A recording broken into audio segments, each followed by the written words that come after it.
Hello, so this is going to be something of a little trial run. We are going to be playing the demo of Clive Barker's Jericho. Because why not? It's kind of a horror game, I guess. Well, like it has horror visuals. It is just an action game, really. But obviously, horror comes in many different forms. So before we begin, I am actually going to play the intro to the game, or the intro they've given the demo, which is ridiculously long and is hilarious. So let's go ahead with that. According to certain Gnostic and apocryphal texts, before Adam, before Eve, there was the firstborn. God's first abortive attempt at creating a being in his own image. Disturbed by the power of his creation, God left it unfinished, banishing the firstborn to the abyss, forsaken and unloved. But something remained behind, on the spot where it first touched the mortal world. Today, the Middle Eastern city of Al-Khali lies on this fabled site, and now, as a sinister paranormal sandstorm engulfs the town, the threat of the apocalypse draws nearer.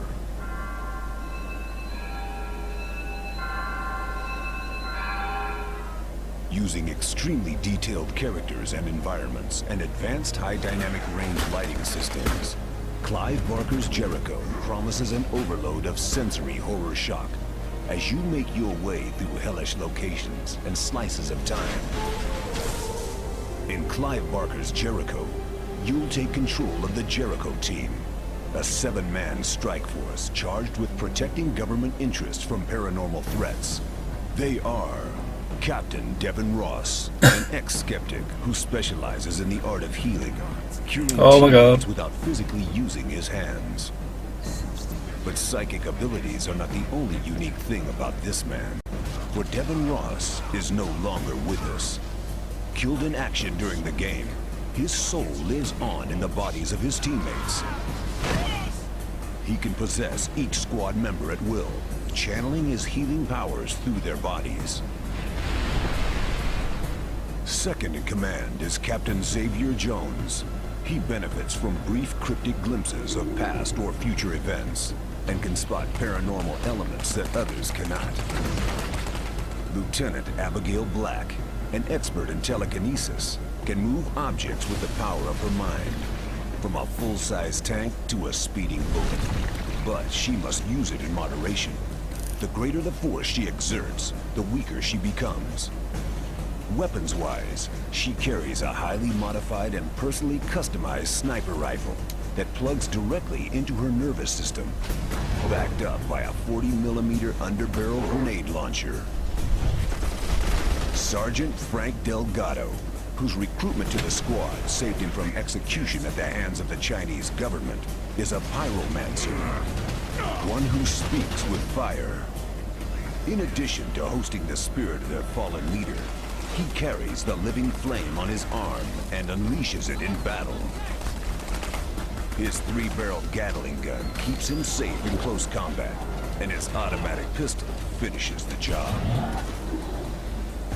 Sergeant Billy Church, born into a snake-handling Christian sect in the hills of Tennessee, she first learned of her powers like as a you do scribe while attending the local church.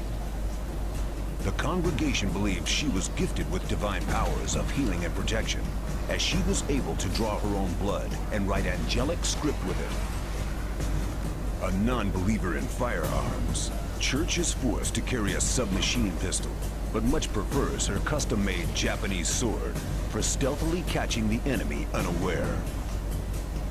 Corporal Simone Cole is a reality hacker, a leading figure in Kabbalistic mathematics and chaos theory. She uses her intelligence to alter space and time, and use it in her favor. Finally, Father Paul Rawlings, the oldest of the group at 67, is a man with an encyclopedic knowledge of malevolent spirits and hostile paranormal entities. He can revive fallen members of the squad over great distances, and also drain blood from evil creatures and distribute it as health amongst the squad. The demo takes place almost halfway through the game in the familiar city of Al-Khalid, but in an unfamiliar time zone. The Jericho squad find themselves at the bottom of a massive fortress with a battle raging all around them. Horrific creatures literally rising from the blood, mud, and gore of the moat. Fighting on, Jericho head for the fortress entrance, but a vicious attack sees the team split and half its number fall to their apparent doom. Now, it's down to you. You are Captain Ross, a bodiless spirit with the power to possess the remaining 3 members of the squad, Delgado, Church, and Black. Remember, you have the power to heal the wounds of your fallen Jericho team, as long as you're close enough to them. Never underestimate the power of Church's stealth or melee attacks. Though being the smallest, she's vulnerable to heavy attack. Abigail Black's ability to control the path of her sniper rounds makes her a lethal long-range combatant.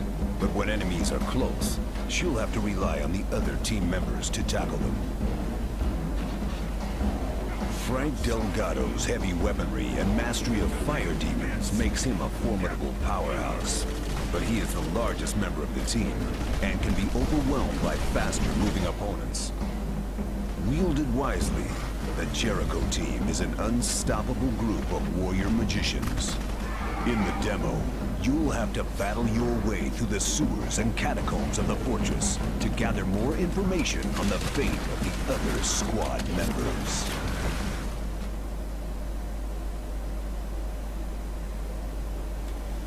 Okay, and that was the intro to the demo. Okay, a lot to go over there.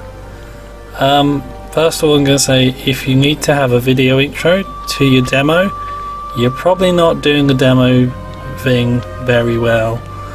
I did try to stay quiet during that, but some things I noted. Oh my god, the cast of characters is ridiculous. It's absurd how many abilities they all have and how ridiculously convoluted their backstories are, or at least their characters. Like the one ninja lady who was born in a Chinese convent or something in America, and she's called Billy, even though her name's Wilhelmina, and she looks like Oriental or Far Eastern. Okay, yeah, so this game's a bit overly convoluted. I don't know if I'll play the full thing, but I thought I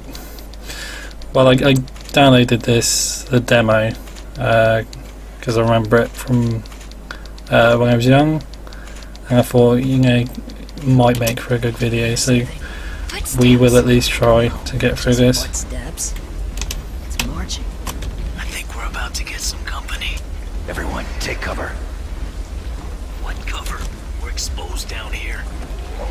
So, okay, some options. So, the game is a little weird. Like it's an FPS, but it has some weird controls. Like left mouse button is fire grenade launcher on her sniper rifle, and no, I'm not joking. That is how ridiculous this game is. She has a sniper rifle with an underslung grenade launcher, and the right mouse button is just regular bullets. Each of the characters has a very mixed, rather ridiculous array of abilities. Like she has a stealthy sword and a an automatic submachine gun. Yeah, submachine gun. I was going to say automatic pistol, but it's a submachine gun. He has a Desert Eagle in one hand, or at least you can switch to a Desert Eagle. I think you can switch to him. You're lucky you're dead, Ross. There we go. He's got a Desert Eagle in one hand and a minigun in the other, and he also throws fireballs. I have no idea what that symbol is in or what those symbols are. Oh, I can't shit them. Those symbols are on the left and right hand side of the screen there. I guess something to do with their powers. I think they also have powers of some sort as well, so it's even more ridiculous. It's very convoluted. This one's mine.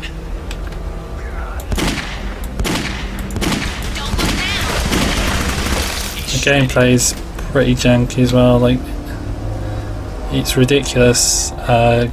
Like everybody has too much going on for it to be enjoyable for each of the characters. There's another one.